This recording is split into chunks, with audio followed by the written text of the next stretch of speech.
You're listening to the Bloomberg Opinion Podcast. Catch us Saturdays at 1 and 7 p.m. Eastern on Bloomberg.com, the iHeartRadio app, and the Bloomberg Business app, or listen on demand wherever you get your podcasts. Welcome to Bloomberg Opinion. I'm Amy Morris. This week, we bust a myth about working from home, that your employee may actually be working a second full-time job. And we'll look at the vaccine rollout for the fall and how the U.S. deserves better. Plus, how becoming a celebrity scientist can backfire on you. But let's begin with how women can be an asset in the fight against inflation. About 75% of women in their prime working years are employed, and that is a record high. Women are playing a crucial role in helping ease labor shortages and alleviating upward pressure on inflation, especially mothers of young children. Now, you might recall a couple of years ago when the White House announced $39 billion in funds to help child care efforts and keep child care centers open during the pandemic. Then Press Secretary Jen Psaki pointed to the millions of women who left the workforce at the time because of the pandemic. These funds will help early childhood educators and family child care providers keep their doors open and make sure every state has a strong child care system that provides families with what they need. Since the start of the pandemic, as we've talked about a bit in here, roughly 2 million women have left the workforce. That is disproportionately due to caregiving needs, and we are hopeful that this will help. And while women have made a comeback in the workforce, those child care funds are ending. Let's learn more about this. Bloomberg Opinion columnist Claudia Sahm is founder of Sahm Consulting and a former Federal Reserve economist. She joins me now. Claudia, it's worth noting that at the start of the pandemic, it was the women mostly who stayed home to take care of the family. So this record employment rate that you cite in your column is impressive. Right. It is impressive. Women really came from behind in the pandemic, both because they lost jobs at a much higher pace than men, because primarily women are more represented in the service sector, and that's what got shut down. And then also millions of women left the labor market, and a large portion of that was for caregiving responsibilities that didn't have the childcare that was reliable. The schools were closed. And we are at a point now where the employment rate of prime age women, so age 25 to 54, is at the highest it has ever been. So 70% of women in that group are working now. That has been a huge help to reducing the labor shortages that we've seen, because again, they're coming back into the service sector work.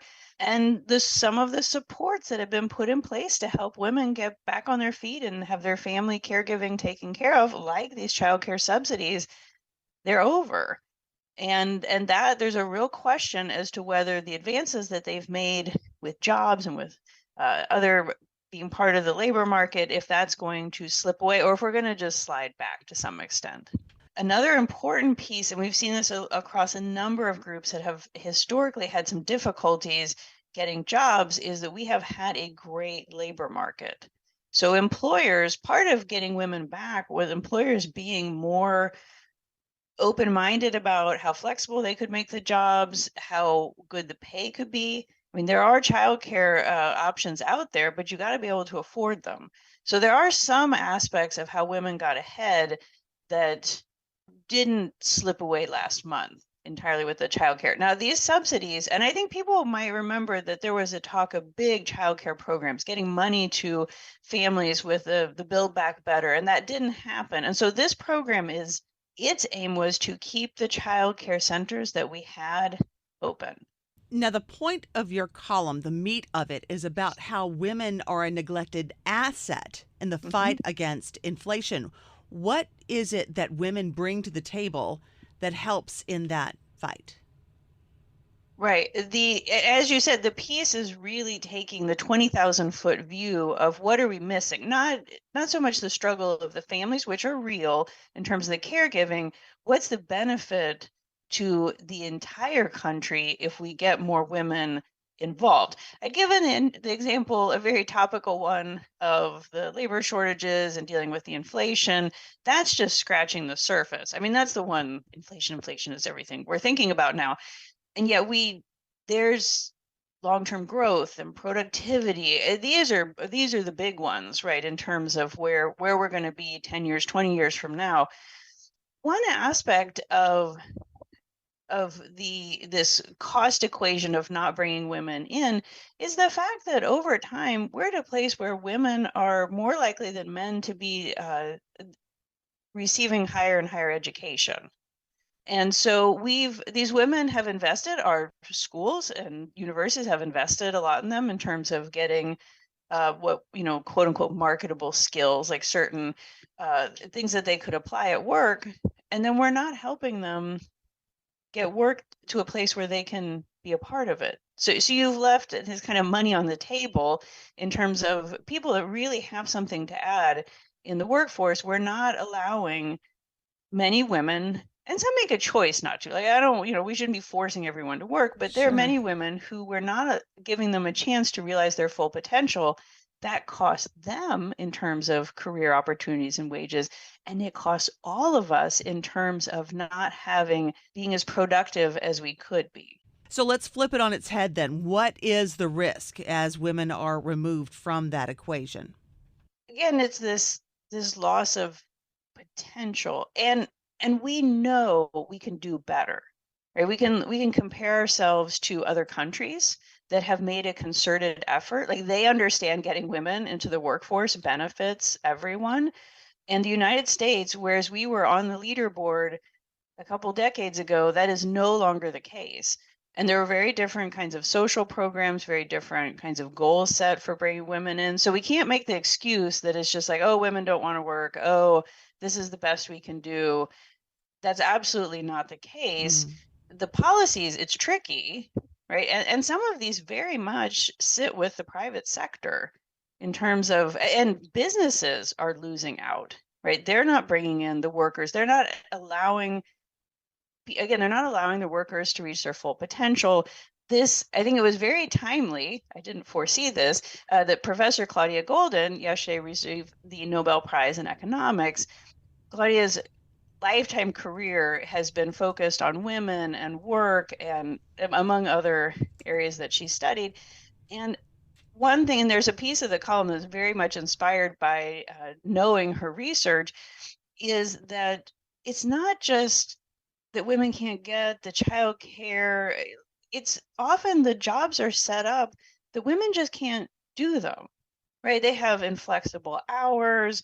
And you think of a lot of professional degrees where you need to be able to drop everything when the phone rings and the client needs something, and you have to stay late for the dinners and do things that are just not conducive to someone who has caregiving responsibilities, man or woman, right? And so she talked about we have these barriers, sometimes ones we don't even think about, that keep women from being there. And then there are also ones that it's like, do you really need that for your operation, your business, to be productive? And so this is on, there are a lot of social programs that could help. I'm not holding my breath on a lot of those happening. There are a lot of private sector solutions. Part of the column is to try and emphasize why we all benefit, why employers would benefit from making accommodations so that people with childcare responsibilities or other limitations, kind of with a standard day-to-day kind of work schedule in some of these jobs, employers have a lot of control over how they set up their work. And we know with things like the work from home, which have benefited women among other groups, like, these accommodations can work, right? This was proof of concept here. So, and there are others out there.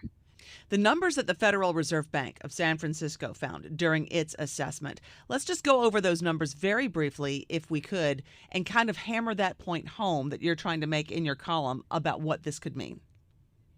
That's an excellent piece that came out of San Francisco. They looked at women. They also looked at racial minorities and thinking about this integration. And they did it on lots of dimensions.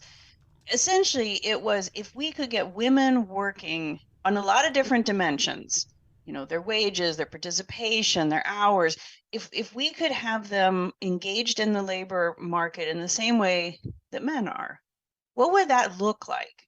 And again, this wasn't about the individuals and how would that affect their day-to-day life and their careers. It was about how would it affect the economy? How would it affect GDP?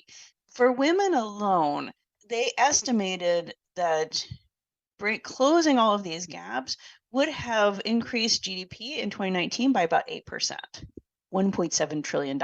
And this is something that would grow over time.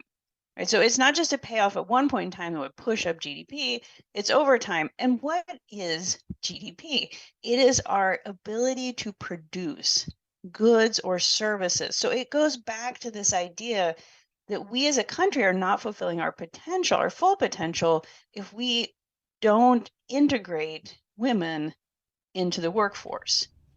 Claudia, thank you so much for taking the time with us today. We appreciate it. Thank you.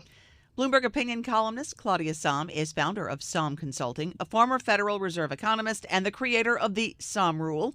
That's a recession indicator. Now, coming up, we're going to take a look at work from home and one big myth. How many of your employees are actually moonlighting when they work from home?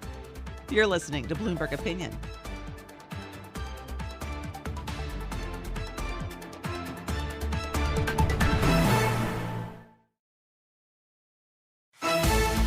You're listening to the Bloomberg Opinion Podcast. Catch us Saturdays at 1 and 7 p.m. Eastern on Bloomberg.com, the iHeartRadio app, and the Bloomberg Business app, or listen on demand wherever you get your podcasts.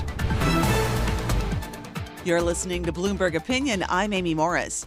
Working from home is likely here to stay. University of Texas Management professor Andrew Brodsky. If you're the one company that's not offering remote work, you're going to be losing talent. Professor Brodsky says bigger employers are offering work from home as a perk. One of the things that I've been seeing in job listings, you can work from anywhere you want. You don't have to live in, one of the 5 most expensive cities in the United States. But there is a myth that speaks to employers' fears about out-of-sight workers. They might be moonlighting, secretly working a second job, but not working 80-hour weeks, instead toggling between job 1 and job 2. They're called the overemployed. But is this just an urban legend? Bloomberg Opinion columnist Sarah Green Carmichael joins us now. Sarah, always a pleasure. Just set us straight. Do these people exist, or are there really people who are overemployed and using work from home to hide that second job? At least a few of these people exist because people, reporters at the Wall Street Journal have talked to some of them. Bloomberg reporters have talked to some of them. There have been stories about this in the BBC, the Washington Post, Vanity Fair. I believe these reporters actually did talk to some people doing this, but these seem to be more anecdotes of people in extraordinary situations rather than the widespread trend it's reported to be. There have been several surveys suggesting this is a widespread phenomenon, but when you look at Bureau of Labor Statistics data, it really doesn't show up at all. And this is something that employers are watching and gauging because that kind of gives them more impetus to remove those work from home flexibilities. Yes. In fact, over the last few months, as you have heard more CEOs trying to push people back to the office more often, some of those all-hands Zooms that have gone viral have included CEOs saying things like, look, we don't know what people are doing at home. They could be working for a competitor. So I do think it's something where the plethora of stories on this topic has triggered a really real anxiety in the minds of senior leaders, even if these anecdotes are really just anecdotes. And what is another indication that they're just anecdotes? You mentioned if somebody's slacking off or otherwise not contributing, chances are the boss is going to notice. Chances are the boss is going to notice. And there have been some people who have been fired after their companies found out that they were double dipping. It is pretty easy to tell people think they're being sneaky, but you can tell if someone's on 2 Zooms at once, if they unmute themselves at the wrong time, if you can hear another Zoom happening in the background. These kinds of snafus are very, very difficult. Moreover, most jobs, I think, do require people to actually turn in work every now and then. And if someone's work is constantly late or they're constantly canceling meetings, you really are going to notice. I also have to say, there were a couple of non-academic studies that came out that surveys based on, 1,000 people that seem to show really high rates of remote workers doing multiple jobs. But a couple of things. One, these are just surveys put out by organizations like Resume Builder, Monster.com. They're not, sort of peer-reviewed, big studies. Sure. And second, when you look closer at some of the details, it turns out some of those side hustles are things like driving for Uber, selling jewelry on Etsy. Some people even listed sex work as their second job, a surprisingly high number of people. So data points like that made me wonder, really, how reliable is this survey? Are remote workers really sitting at home with a full-time side job, doing all these sorts of things? I don't find that particularly credible. And we talked about it a bit, but how much of an overemployed worker is a factor when a company is deciding whether to scale back or eliminate work from home options? Or is it just sort of buried in there? It's more of a corporate bogeyman. These stories have, gotten a ton of attention when they've been, published, and it's easy to see why. The details are irresistible. People pulling down $600,000 a year by working 2 or 3, coding jobs all simultaneously. So I think there's this idea that this figure sort of lurks in CEOs' minds as a kind of bogeyman, but there's really no sense of a widespread trend. In fact, less than 1% of the U.S. workforce works 2 full-time jobs. And we are talking with Bloomberg Opinion columnist Sarah Green Carmichael, here to bust some myths about working from home. How much do side hustles factor into this? You mentioned selling stuff on Etsy or maybe driving an Uber. Is that really the predominance, or is there more to it?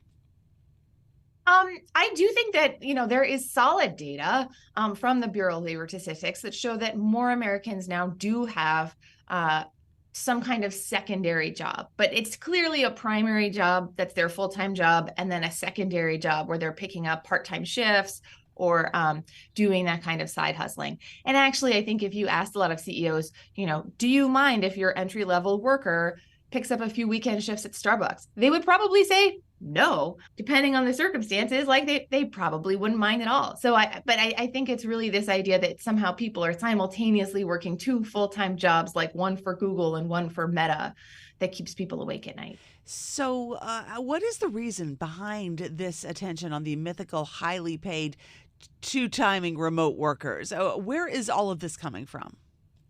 There's a few different reasons that has captured the imagination. One is, I think, a real managerial fear that they don't know what people are doing at home. The other is, I think, an anxiety among workers that we're somehow missing out on easy money, that really there's enough slack time in your day that maybe you could take 2 full-time jobs and double your salary. And I think it speaks to a lot of people who are frustrated and feel like they haven't gotten a raise that they deserve. The cost of living has gone up, and there must be some easy way to kind of significantly really increase their earnings. And then there's that sense that, like, gosh, is everyone doing this? Am I falling behind?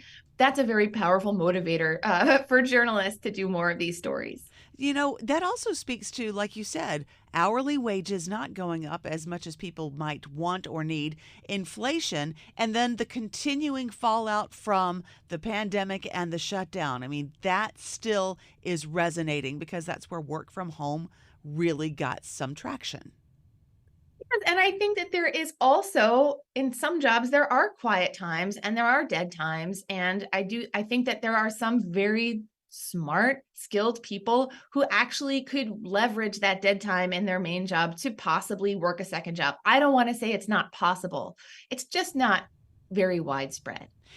And one of the numbers that you quote in your column, this really tickled me, is like it indicated that about 1/3 of all full-time workers have a second full-time gig, not just a side gig, but a second full-time job. And I look around my newsroom and with my colleagues, and I think there's no way any of these people have a second full-time job. You'd be exhausted. It just doesn't seem feasible. Yeah, and that's one of the things that I think was challenging when I started really looking at the data, was this disappointment that these sort of surveys, they really commandeer the headline figure. And I thought, who stopped and thought about, does this make any sense? Do 1/3 of full-time workers, all workers, not just remote workers, really have a second 40-hour-a-week job? Like, I really don't think so. And that's why I had to go back and check sort of the St. Louis Fed and the Bureau of Labor Statistics and some of these really more sort of reliable sources to see, are we even close to those numbers? And we're not. And we're not. And we're not. Okay, Bloomberg Opinion columnist Sarah Green Carmichael busting the myths when it comes to working from home and how many of us are actually sneaking in a second job. Not as many as we think. Thank you, Sarah, for talking to us. Thank you, Amy. And don't forget, we are available as a podcast on Apple, Spotify, or your favorite podcast platform. Now, coming up, getting your vaccines and your shots, getting them up to date, maybe even more challenging, especially when those shots aren't available. You're listening to Bloomberg Opinion.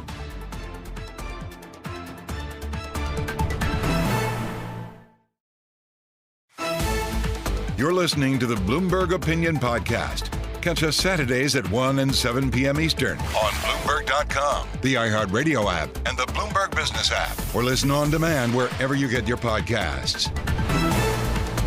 This is Bloomberg Opinion. I'm Amy Morris. Are you up to date on your annual flu shots and vaccines? Maybe you're not, and you might be just as frustrated as some people who have found that the shots simply aren't always available.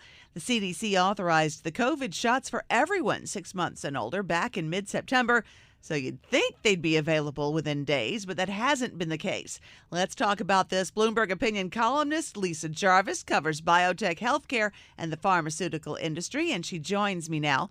Lisa, thank you for taking the time with us. Let's talk about this. We've been told over and over we should avoid a triple-demic this fall. We've heard all about the triple-demic, and it's likely to hit this fall and this winter, but as long as we're vaccinated, we can help stave it off. But if the shots aren't there, is that a mixed message? What are we hearing? What kind of message is that sending? Well, it's frustrating. We know that last year, very few people, only 17% of adults rolled up their sleeves to get their COVID shot. And with the flu, it was better, but not ideal. We were at less than half. I think 47% of adults got their flu shot last year. And so the idea is get vaccinated, help, rein in the potential for a triple-demic. But it's the first season that we have a commercial market for the COVID vaccines. And so that rollout, I think everyone expected to be rocky, but maybe not as frustrating as it's been. I think it's a combination of issues: supply, getting the shots to the pharmacies, and also the pharmacies having actual people to give the shots. And then, there's just this lag in availability of pediatric shots that's really frustrating parents. I mean, they're still not available for the kids under 12 in a lot of places.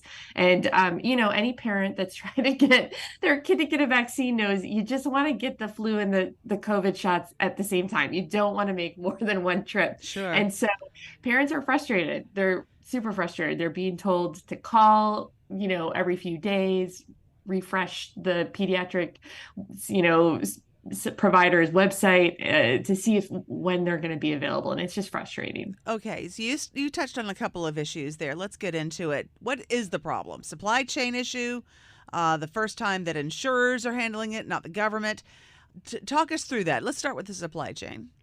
Yeah, I think it's all of the above. I mean, it seems like the supply chain is one of the issues. I know on the pediatric side, my impression is that they had been prioritizing the adult shots. And so to get those out to pharmacies first, and to be fair, adults are the most vulnerable to the worst outcomes for COVID. Mm-hmm. So fine. But that doesn't mean that kids shouldn't get vaccinated, especially the ones who have never been vaccinated. I think every pediatrician will tell you, if your child has not ever been vaccinated, they should get vaccinated for COVID. And then I think insurance is another layer. This is the first year we have this commercial market. And so not insurers, there's these technical things. They have to input the right codes. And if they haven't done that at the pharmacy that you go to, the pharmacy is not going to give you the shot. They're going to ask you for the money up front. And it's over $100 for your COVID shot. And most people don't want to pay that out of pocket, right? And so even if they arrive and their appointment hasn't been canceled, it's a possibility that their insurer may not have, been prepared. That might not be in sync yet. So that's another layer of what's happening. So are there surprise bills that people are also getting, those medical bills? I had no idea it was $100 plus. Yeah, there are, or that they're arriving at a CVS. I think a pharmacy, your doctor's office probably will swallow the cost and then bill you later. Uh-huh. Whereas CVS and Walgreens, which, the pharmacies are the ones that really have gotten the supply first. They won't. They're going to ask you for the money up front. And so I think people are deciding to just leave and not get their shot, which is a real shame because, again, we know that we've struggled to get folks interested in getting vaccinated, whether that's for COVID or the flu. So it does seem like a mixed message then. If you're trying to push to have the constituency get those shots and then you don't make the shots readily available, it seems like you're defeating yourself. Yeah, I mean, to be fair, we all got used to this situation where our shots were free. We could go anywhere and get a free shot no matter what kind of insurance or no insurance we had. I mean, it does give us a little insight into a system where, public health is made a priority and works out for everyone. And so it's frustrating to watch this rollout. One thing that I think some of that will get ironed out and hopefully pieces of that will be better next year. But the piece that I'm worried about not being better is that the arrival of the COVID shots came well into what we know is what feels like now an annual summer wave of COVID. And so people were eager to get their shots because they knew so many people getting sick, and yet they were not yet available. And we are talking with Bloomberg Opinion columnist Lisa Jarvis about this season's vaccine rollout. How could this be handled better? That's a good question. I mean, I think next year, like I said, I think the insurance piece should be ironed out because that will be routine by then. I hope the distribution is better. One thing that changed as well this year is that they switched, you may recall that when these COVID shots originally were available, there were a lot of doses in each vial, and they've lowered the number of doses so that you're not wasting them because it ensures, and the pharmacies are on the hook for that now. And I think that transition might be part of it. So that will be more routine. But one thing I'm just concerned that we seem to be struggling to sync the arrival of the shots with the arrival of the COVID wave, and when people are wanting to get them with the arrival also of flu shots, because a lot of people would like to get both at once. And so that piece of it, I'm a little concerned we won't have perfected by next year. Now, Lisa, you touched on this earlier, but I wanted to ask, they really seem to be able to roll out these vaccines fairly easily during the height of the pandemic. I remember going to one of those mass vaccination sites, and it was like clockwork. They had it down to a science, so to speak. Why is it so much harder now? Well, I think this, combination of it being in the commercial market, people having different insurances, and now instead of going straight from the government to the distribution site, it's going to a middle person, a distributor. And there's a system for getting your shots that's different than in the past for the pharmacies. And so it's just a confluence of things happening. But, to be fair, we have now seen what it could be like right when everything is well oiled and we prioritize public health. So it would be nice to inject a little of that into our system next year. And it does seem like we're getting a little bit more used to it, just the assumption that it'll be one of the vaccines that we get seasonally. I hope so. It feels like more people are interested this year. I don't think it's going to be flu level, and I hope flu levels we see go up because that's really important, especially for younger kids and for older people. But we need to boost that interest a bit, because if you haven't been vaccinated and you haven't been infected, you're still at risk. Are we seeing more people buying in? It seems like there's a little bit more demand. Will it be as optimistic as the demand that Moderna and Pfizer hope there will be? Hard to say, but they now can market their shots in a different way than they were allowed to in the past when the government was the one that was distributing them. And so, I think trying to increase interest in the shots and is helping. So it doesn't, but again, running counter to that is people's appointments being canceled or the surprise bills, so, I hope that we get that right. Because for some people, very few people got the booster, which means that there's some people who might not have a ton of protection at this point if they haven't also gotten COVID in the last year. So who is more likely to have a hard time finding these shots? At this point, really, children are the parents looking for shots for children. A lot of daycares still don't let you bring your kid back for 10 days if they get COVID. And so, some parents are eager to, get some layer of protection to help minimize the spread.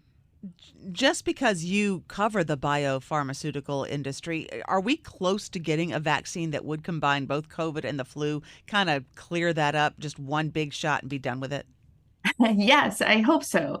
Um, I think that by 2025, that could be a possibility. Moderna certainly hopes so. They've got a shot in the works that combines both. So does Pfizer. The question will be how FDA, the kind of information that FDA wants out of them, and whether what they're providing will be enough for FDA to approve it by then. But I certainly would be eager, and it seems like it would simplify everything to have both things at once. Lisa Jarvis is a Bloomberg Opinion columnist who covers biotech, healthcare, and the pharmaceutical industry. You're listening to Bloomberg Opinion. I'm Amy Morris. Time was when you wanted to be famous. You might go into acting or performing. You want to be a movie star or rock star or a supermodel. But there is a celebrity status of sort for scientists, and that might not end well for anyone. Let's talk with Bloomberg Opinion columnist FD Flam, who covers science and hosts the Follow the Science podcast. Faye, what is the risk? What is wrong with fame being a measure of success for researchers and scientists?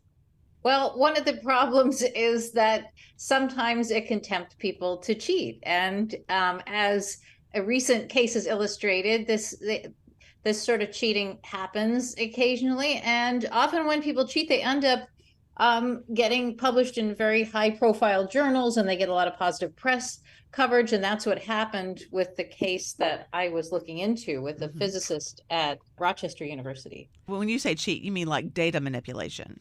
Yes, there are lots of different ways that scientists can cheat. One of the most egregious and one that is really considered outright fraud is to have a paper that with a graph that says this data came from a certain type of experiment, but either get the data from somewhere else or make up the data or change the data to make it look like you've observed something that you haven't, or that your result is more dramatic than it actually is.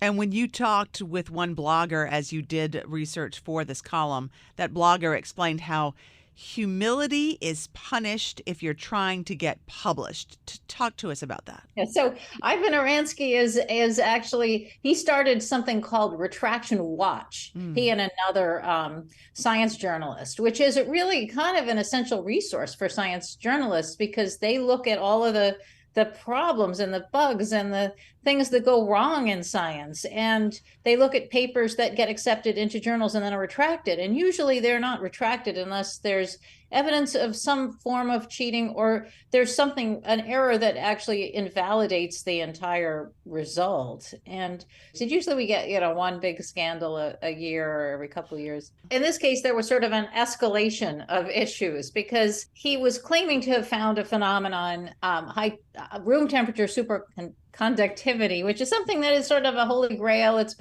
People have been looking for it for a long time. Lots of different people have tried to find a material that it conducts electricity without any resistance, and they normally have to chill these substances to very low temperatures. They're actually used in the MRI imaging and some other applications, but it's expensive because you have to chill them. And so if you could get one to work at room temperature, that would be amazing. And it may be that he's found it, but there's been, so many people have looked at his results and seen evidence that he's manipulated data, plagiarized sections of his papers, that it's casting doubt on it. And at the same time, when there are certain journals, Nature and Science, that send out very dramatic press releases to journalists, and then the journalists want to get attention, so they'll dress it up even more. So then you suddenly have the New York Times saying that this discovery is going to transform civilization. Right. Well, aren't these things peer reviewed anyway? I mean, how are you getting published if you've manipulated data? That is a good question. There's only so much peer review can do, and often there are problems in the peer review. In fact, the people I talked to who had looked into this paper couldn't figure out who had reviewed it, and they say that the reviews actually should be public so that other people can look them over and see what the reviewers might have missed or what they might have flagged, and the journal may have gone ahead anyway. There are times when people have said that they were reviewers and they suggested the paper not be published, and the journal goes ahead and publishes it. So the process is better than not having peer review, but it's still far from foolproof. Bloomberg Opinion columnist FD Flam, host of Follow the Science podcast. And that does it for this week's Bloomberg Opinion. We are produced by Eric Molo, and you can find all of these columns on the Bloomberg Terminal. We're available as a podcast on Apple, Spotify, or your favorite podcast platform. Stay with us. Today's top stories and global business headlines are just ahead. I'm Amy Morris. This is Bloomberg.